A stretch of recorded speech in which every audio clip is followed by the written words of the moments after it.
नमस्कार विद्यार्थी आणि पालक मित्रांनो, आपल्याला माहीत आहे की दरवर्षी जी सीईटी सेल आहे तर ते सीईटी सेल ज्या काही एक्झाम कंडक्ट करत असते तर त्या एक्झामचा एक टेंटेटिव्ह शेड्यूल तर ते डिसेंबरमध्ये साधारणतः डिक्लेअर करत असते.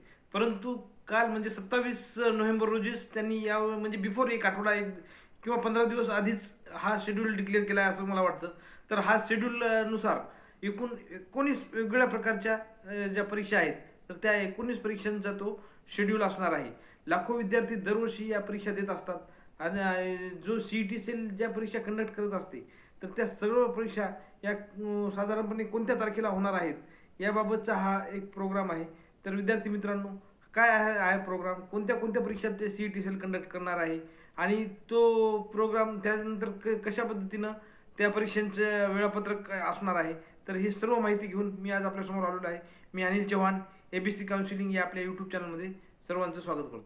तर विद्यार्थी मित्रांनो, आपण ज्या 19 प्रकारच्या ज्या परीक्षा मी तुम्हाला सांगितलेल्या आहेत तर त्या 19 प्रकारच्या परीक्षा कोणत्या आहेत, तर सर्वप्रथम जे आहे मार्चमध्ये जे परीक्षा कंडक्ट करणार आहेत ज्या 16 मार्चला होणार आहे तर ती परीक्षा आहे MPED म्हणजे मास्टर ऑफ फिजिकल एज्युकेशन आणि MED म्हणजे मास्टर ऑफ एज्युकेशन.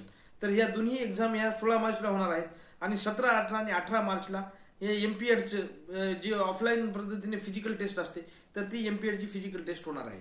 त्यानंतर असणार आहे MBAची परीक्षा, जी MBAची परीक्षा 17, 18 आणि 19 मार्च रोजी कंडक्ट केल्या जाणार आहे. त्यानंतर LLBचं आपल्याला माहित आहे विद्यार्थी मित्रांनो की दोन प्रकारचे LLBचे अभ्यासक्रम असतात.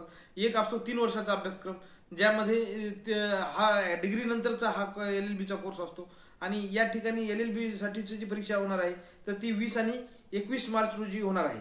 त्यानंतर महाराष्ट्र BEDची जी एक्झाम आहे तर ती BEDची एक्झाम आहे 24, 25 आणि 26 मार्च रोजी टेंटेटिव्ह होणार आहे असं त्यांच्या आपल्या शेड्यूलनुसार त्यांनी डिक्लेअर केलेलं आहे. त्यानंतर BPED आणि BPEDची जी आहे तर ती 27 मार्चला आणि BPEDचीच 28 ते 30 मार्च रोजी फिजिकल टेस्ट म्हणजे जी ऑफलाईन असते तर ती होणार आहे. विद्यार्थी मित्रांनो, त्यानंतर होणार आहे ते MHMCET तर ही एक्झाम 27 मार्च रोजी होणार आहे आणि त्यानंतर इंटिग्रेटेड जे आहे MHMCETचं जे इंटिग्रेटेड कोर्स आहे तर ती 28 मार्च रोजी ती परीक्षा होणार आहे. त्यानंतर BED आणि किंवा BSc BED हा इंटिग्रेटेड कोर्स असतो. म्हणजे आपल्याला माहित आहे आपण BSc करतो त्यानंतर BEDला ऍडमिशन घेतो, परंतु हा इंटिग्रेटेड कोर्स म्हणजे एकदा आपण ऍडमिशन घेतल्यानंतर BED किंवा BSc BED हा एकत्रित अभ्यासक्रम पूर्ण होत असतो. तर हा अभ्यासक्रम 4 वर्षाचा असतो. तर हा या ठिकाणी त्याची परीक्षा ही योजना ती 28 मार्च रोजी होणार आहे. तसेच BED आणि MED याचा सुद्धा 3 वर्षाचा जो कोर्स आहे तर ती सुद्धा इंटिग्रेटेड कोर्स आहे आणि ती सुद्धा एक्झाम आपली 28 मार्च रोजीच होणार आहे.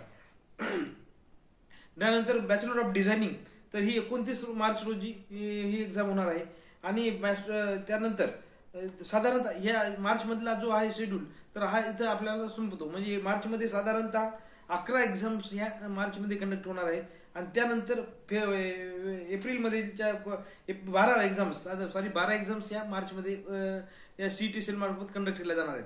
त्यानंतर BBA ते किंवा BMS यासारख्या ज्या एक्झाम आहेत तर 1, 2 आणि 3 एप्रिल रोजी या एक्झाम या CET सेल मार्फत घेतल्या जाणार आहेत.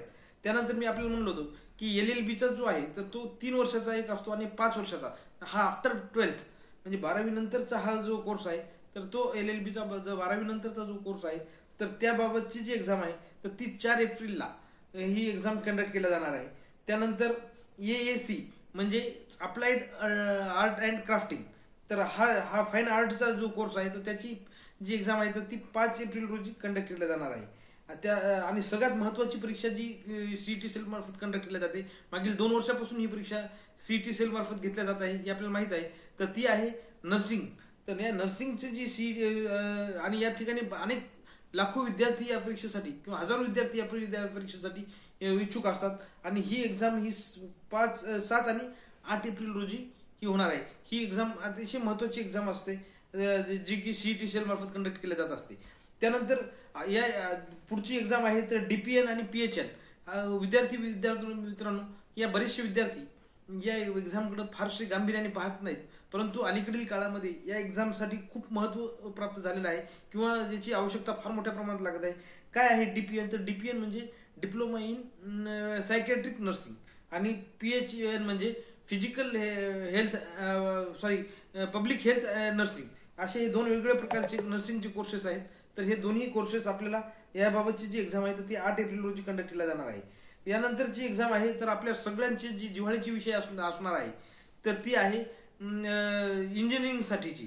जी इंजिनिअरिंगसाठीची CET जी असते किंवा PCMची जी CET असते तर ती आहे साधारणतः 19 ते 27 एप्रिलच्या दरम्यान कंडक्ट केला जाणार आहे. आणि PCB साठीची तर ही फक्त आपल्याला जास्त यामध्ये आता जास्त कोर्सेस काही समावेश झाले नाहीत, परंतु आता ॲग्रिकल्चर सारखे महत्त्वाचे ॲडमिशन असो तर हे या PCBच्या CET सेल मार्फत त्या एक्झाम मार्फत कंडक्ट केल्या जातात. तर ही 9 ते 17 एप्रिलच्या दरम्यान ही सुद्धा CETची प्रक्रिया पार पडणार आहे. विद्यार्थी मित्रांनो, हा टेंटेटिव्ह प्रोग्राम असतो, यामध्ये बदल होऊ शकतात, परंतु आपल्याला अभ्यासाच्या दृष्टिकोनातून आणि आपल्या नियोजन करण्याच्या दृष्टिकोनातून हे फार महत्त्वाचा असतो. तर आपण या पद्धतीने आता हे नियोजन करावं. आणि विद्यार्थी मित्रांनो, मी तुम्हाला अजून एक सांगतो की ही जी आपण पारंपरिक अभ्यासक्रम असतात की ज्याचे की नीट किंवा तुमचे इंजिनिअरिंगसाठीचे IITची तयारी करणारे विद्यार्थी, CETचे मेडिकल इंजिनिअरिंगची CETची तयारी करणारे विद्यार्थी, याशिवायही अनेक महत्त्वपूर्ण परीक्षा या CET सेल मार्फत कंडक्ट केल्या जात असतात आणि त्याबाबत विद्यार्थ्यांना फारशी माहिती नसते. तर ही माहिती मी संपूर्ण माहिती आपल्याला या YouTube चॅनलच्या माध्यमातून आपल्याला उपलब्ध करून देण्याचा प्रयत्न करत असतो.